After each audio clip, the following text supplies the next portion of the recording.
So I was able to watch Sound of Freedom, a true story about some very deep and sad stuff.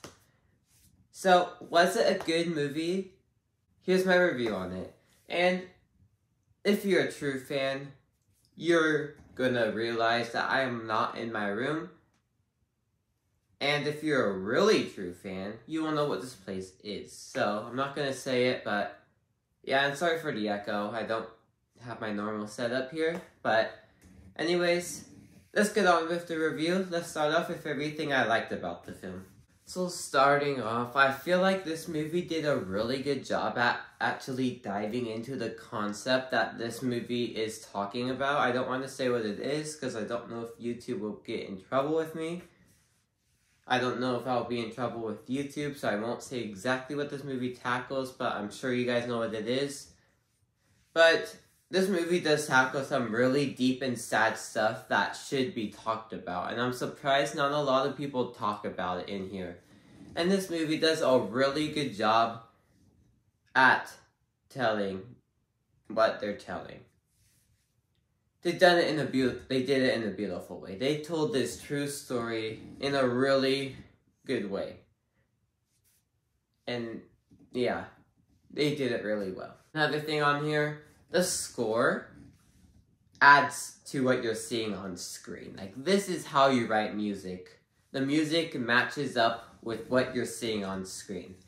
And that exactly happens. The music is matching up exactly what's happening on screen. And everything matches up exactly and fits the tone perfectly. And that just works so well for this movie. Especially with the music choices here. It makes it feel more emotional and more deep. And without the music in there, I just feel like it would not have the same impact on the scene than without the music in there. The music needed to be in there for the impact of the scene, and they were able to do that, which made it have more of a big impact. Now, this movie is very much talky. There's like, if you're not a fan of talk movies, this movie's not for you. But the reason why this is in the I like section is because you do not want to see in depth about what they're talking about in this movie. Again, I don't want to say it because of YouTube policy, but I don't want to see that happen on screen. And this movie didn't show it. They just talked about it. And I'm glad they did that, because no one in the right mind would want to see that on screen. Well, at least a normal person. And I'm glad they didn't show it. All you see is the reaction on the characters' faces and the dialogue explaining everything. Like, I remember this one scene where my audience reacted hard to the dialogue there. And wow, that just had a big impact on the audience and just changed their perspective. So I'm glad the movie does not go in depth about this topic matter. They just stuck it to talking.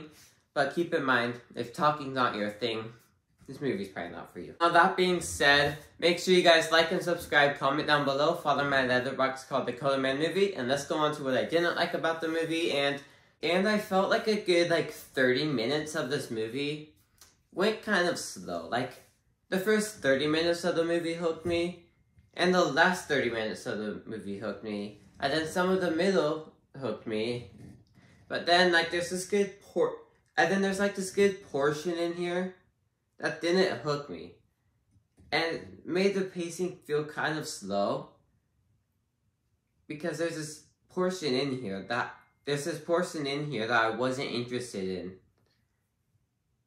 But I guess it did happen in real life, so they have to tell it. But I also want to talk about something else in a second. Now, this movie is 2 hours and 15 minutes. That is way too long for this movie. This movie does not need to be a superhero length movie. It's way too long. Like I just said, a good 30 minutes of this movie wasn't interesting. But at the same time, this movie felt like an hour and 15 minutes to me. It's basically because of that 30-minute mark right there that I wasn't interested in, made this movie feel longer. But also, this movie does not need to be 2 hours and 15 minutes long. There's no reason why this movie needs to be that long. And it even told the full story, which I'm confused about. Because at the very end, they're like, oh yeah, this is what happens all after that part. There's this whole other story right there. Why? Like, why didn't you just tell the full story then? If you're gonna have a 2 hour, 15-minute movie, why didn't you just tell the full story? You could have probably shortened some of this movie out just to tell that complete story and make it earn this 2 hours and 15 minutes. But instead, you tell that one story and then just summarize the last story. Which I'm confused about, but I know where they're getting at. But there's some parts they could have taken out and make this movie feel more better paced throughout the entire thing. And then this last thing is just a tiny nitpick here. Like the message they have at the end of it, like not the one in the credits, but like the one right before the credits and after the summary. You know what I'm talking about when you've seen the film? That I feel like that should have been at the start of the movie. So we know like more consequences and stuff and like know what we're kind of watching. Like I was able to know it as we're watching it, but I felt like it would have been better if they had that part at the beginning of the film, and then it like tells us the story throughout it all. So I kind of wish they did that, but I mean like it works at the end. But all in all, Sound of Freedom did a really good job at telling this true story. I now know what the subject matter is, and it needs to be stopped.